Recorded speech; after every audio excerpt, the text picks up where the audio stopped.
Hello दोस्तों। जैसा कि हम एनसीईआरटी कंप्लीट कर रहे हैं तो हमारा जो फोर्थ पार्ट है पॉलिटी का, चुनावी राजनीति। क्या है चुनावी राजनीति? चलिए, चुनावी राजनीति से पहले हम जान लेते हैं चुनाव क्या होता है। देखिए, चुनाव क्या होता है। चुनाव तो चुनाव के बारे में जानेंगे। चुनाव क्या होता है? जिसमें लोग एक निश्चित अंतराल पर अपने प्रतिनिधियों को चुन सकें तथा यदि इच्छा हो तो उन्हें बदल भी सकें। इस व्यवस्था को क्या कहते हैं? चुनाव कहा जाता है। यानी कि निश्चित अंतराल पर आप देखोगे, निश्चित अंतराल मान लीजिए 5 साल होता है, किसी का 3 साल भी होता है। निश्चित अंतराल पर क्या करेंगे? जो लोग होते हैं, लोग वो क्या करते हैं? अपना प्रतिनिधि चुनते हैं। क्या करते हैं? निश्चित अंतराल के लिए अपना प्रतिनिधि चुनते हैं। क्या चुनते हैं? प्रतिनिधि।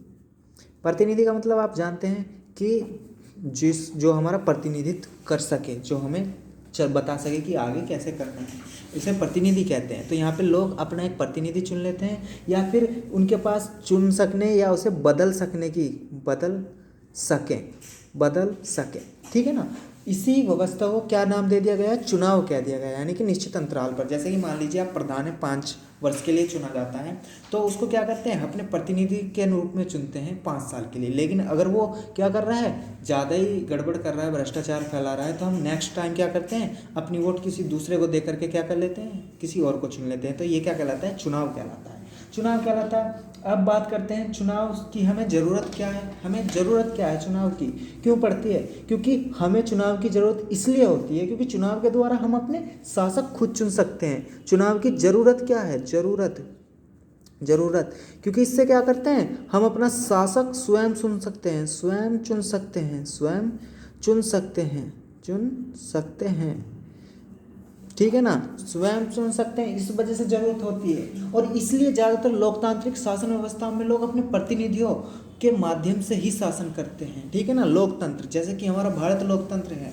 लोकतंत्र का मतलब होता है लोगों के द्वारा चलाया जाने वाला तंत्र, यानी लोगों के द्वारा जो प्रतिनिधि चुने जाते हैं उनके द्वारा तंत्र चलाया जाता है, उसे लोकतंत्र कहते हैं। उसके बाद बात करें तो चुनाव में मतदाता किस प्रकार से चुनाव करते हैं, इसके बारे में बताते हैं। मतदान, ठीक है ना। मतदाता कैसे मतदान करते हैं, मतदाता किस तरीके से चुनाव करते हैं, अभी बताते हैं। देखिए, कई प्रकार से चुनाव करते हैं। वे सरकार बनाने के लिए पहले बड़े बड़े फैसले करने वालों का चुनाव कर सकते हैं। जैसे कि आप क्या करोगे, मान लीजिए एमपी का कर रहे हो, तो ये क्या करते हैं? बड़े बड़े फैसले लेते हैं।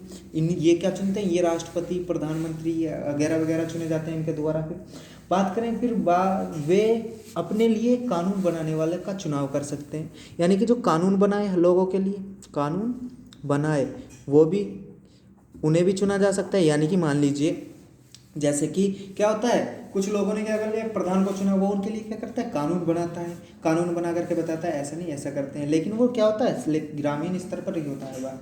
तो हम कह सकते हैं उसमें भी हम वोटिंग करते हैं ना, उसमें भी हम चुनाव करते हैं। वही सिस्टम है क्या? चुनाव प्रक्रिया है, यही मतदान है। ठीक है ना। मतदान किस प्रकार से करते हैं? अब देखिए, वे सरकार तथा उसके द्वारा बनाए जाने वाले कानूनों का निर्देश करने वाली पार्टी का चुनाव कर सकते हैं। यानी कि किसी को चुन सकते हैं, यानी किसी पार्टी को चुन सकते हैं। किसके द्वारा? मतदान द्वारा मतदाता चुन सकता है। तो उसके बाद बात करते हैं आम चुनाव क्या होता है। आम चुनाव के बारे में बताते हैं। आम चुनाव क्या होता है? आम चुनाव के बारे में बताते हैं। देखिए, आम चुनाव क्या होता है? सभी क्षेत्रों में एक ही दिन अथवा एक छोटे से अंतराल में अलग अलग दिन चुनाव होते हैं। इसे हम क्या कहते हैं? आम चुनाव कहते हैं। मान लीजिए एक ही दिन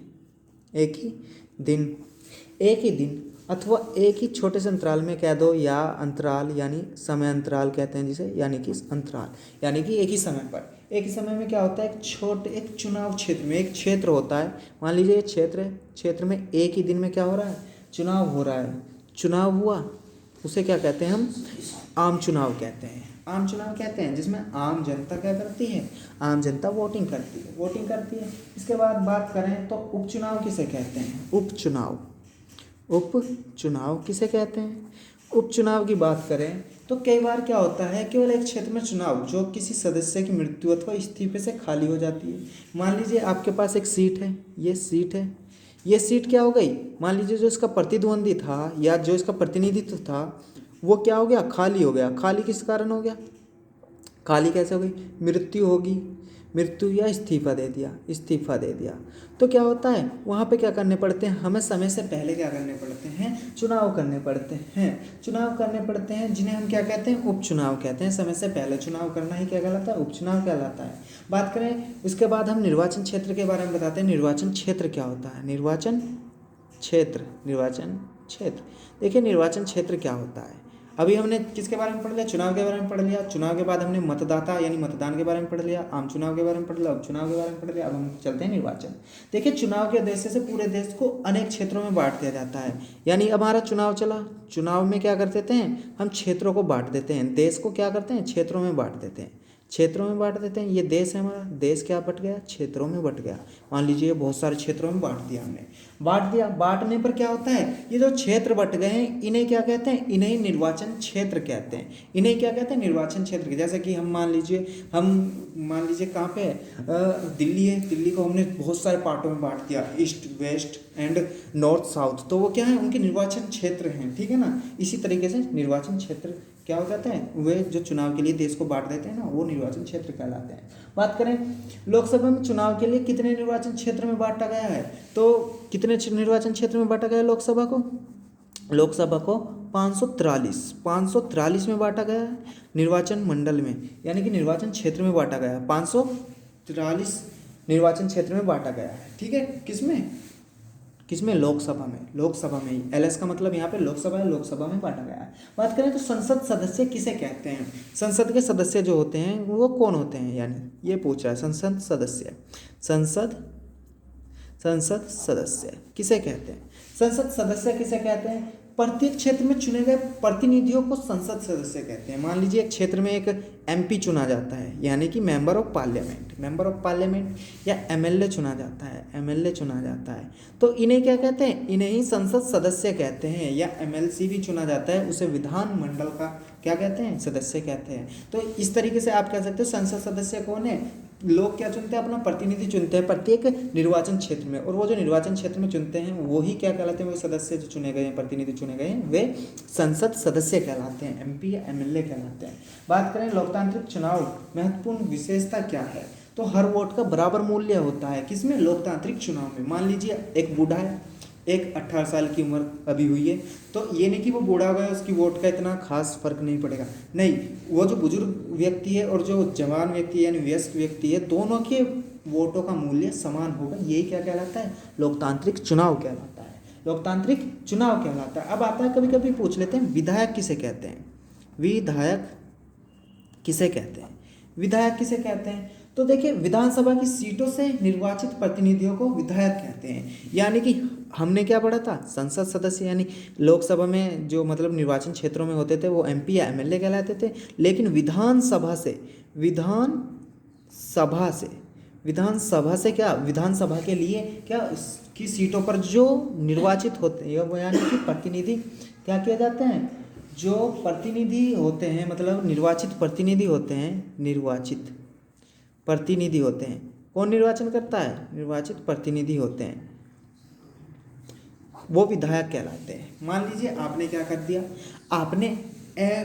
मान लीजिए विधान सभा में क्या अपने प्रतिनिधि चुन लिए, उन प्रतिनिधियों के द्वारा भी कुछ लोग चुने जाते हैं जो क्या कहलाते हैं, विधायक कहलाते हैं, ठीक है ना, विधायक कहलाते हैं। अब लोकसभा में क्या है, अनुसूचित जनजाति और जाति इनकी सीट यानी एससी और एसटी की सीट लोकसभा में कितनी है, लोकसभा में कितनी सीटें हैं। बात करें तो अनुसूचित जातियों की 79 यानी कि 1 कम 80 है, और बात करें तो अनुसूचित जनजातियों की 41 है, ठीक है ना, यानी कि एसटी की कितनी है, 41 सीटें आरक्षित हैं। यानी इतनी सीटों पर कौन होंगे, एससी होंगे, इतनी पर एसटी होंगे। इसके बाद जो सीटें होंगी उन पर किसी को भी बैठाया जा सकता है, वह इन पे यही बैठेंगे। बात करें एक वोट डालने का अधिकार कितने वर्ष के, 18 वर्ष तक की आयु को मिल सकता है। बात करें उम्मीदवार बनने के लिए न्यूनतम कितनी आयु होनी चाहिए, 25 वर्ष होनी चाहिए लोकसभा के बनने के लिए, लोकसभा और राज्यसभा के करने के लिए 30 वर्ष का होना आवश्यक है। बात करें प्रधानी के लिए कितना, 21 वर्ष की आयु आवश्यक है, 21 वर्ष की आयु आवश्यक है। जबकि राष्ट्रपति बनने के लिए कितनी आवश्यक है, राष्ट्रपति बनने के लिए 35 वर्ष आवश्यक है। 35 वर्ष उपराष्ट्रपति या राष्ट्रपति बनने के लिए जरूरी है। ठीक है, जरूरी है।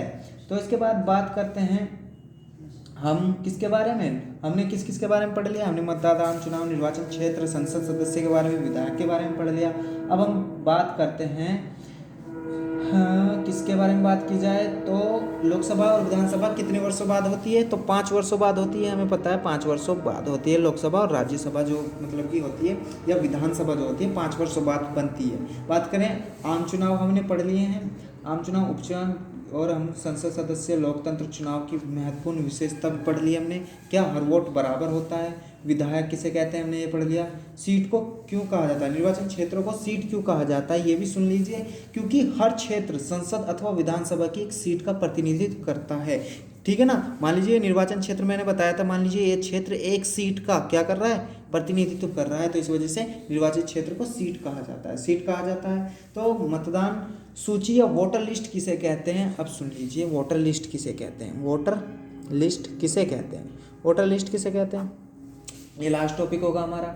देखिए वोटर लिस्ट किसे कहते हैं, लोकतांत्रिक चुनाव में क्या होता है, मतदान की योग्यता रखने वाले लोगों की सूची चुनाव के काफ़ी पहले बना ली जाती है तथा हर किसी को दे दी जाती है।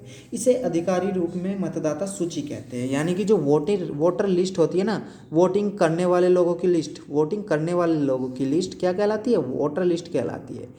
लोगों की लिस्ट क्या कहलाती है, वोटर लिस्ट कहलाती है। यानी कि चुनाव से पहले क्या कर लेते हैं, ब्यौरा तैयार कर लेते हैं कि इन लोगों की एज हो चुकी है, ये वोट डालेंगे, तो एक लिस्ट तैयार कर ली जाती है, वही क्या कहलाती है, वोटर लिस्ट कहलाती है, वोटर लिस्ट कहलाती है। ठीक है, ये चैप्टर हमारा यहीं पे समाप्त होता है। थैंक यू, धन्यवाद।